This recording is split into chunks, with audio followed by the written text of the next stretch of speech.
So he's a chromion. So there's a process on the scapula, and it attaches to the clavicle, right?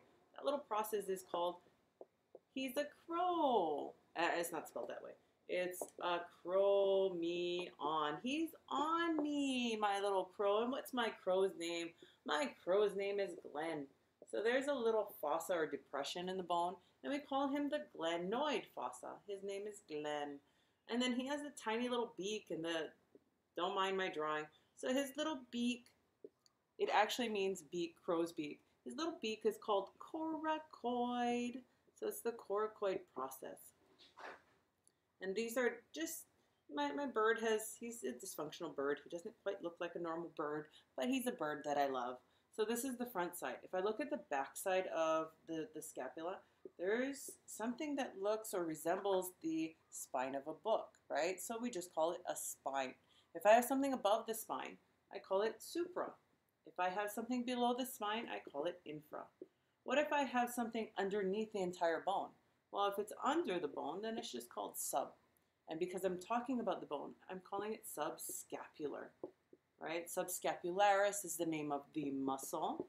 Subscapular fossa is the name of the depression.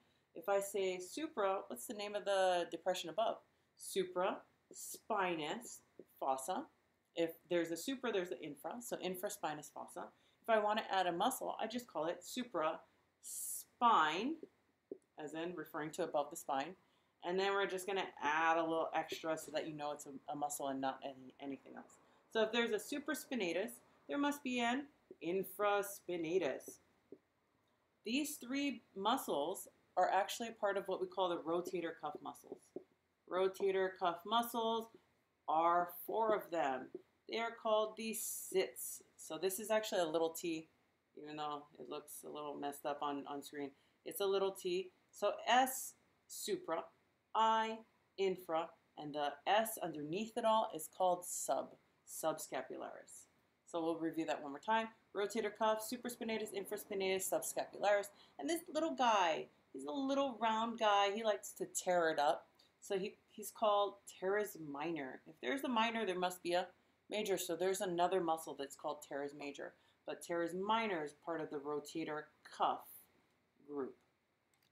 Let's take a look at the bone. Oh, what's his name? His name is Glenn. So does this little depression or fossa here? It's called the glenoid fossa. And what type of bird is he? He's a crow, and he's on me. So a chromion. And then what's his little beak's name? His beak's name is Coracoid Process. So this actually refers to a crow's beak. And I said if it's under the scapula, it's called sub. If it's under the spine, it's called infra. So that means if it's above the spine, it's called supra. So supraspinous fossa, infraspinous fossa, supraspinatus muscle, infraspinatus muscle, subscapular fossa, subscapularis muscle. Oh my goodness, was that hard? No. What's my bird's name? Glenn. And what type of bird is he? He's a crow. And what does he have? He has a beak. And it's a coracoid. It's a coracoid process. Again, I have a spine. Something above a spine is supra, below a spine is infra. You guys can go through that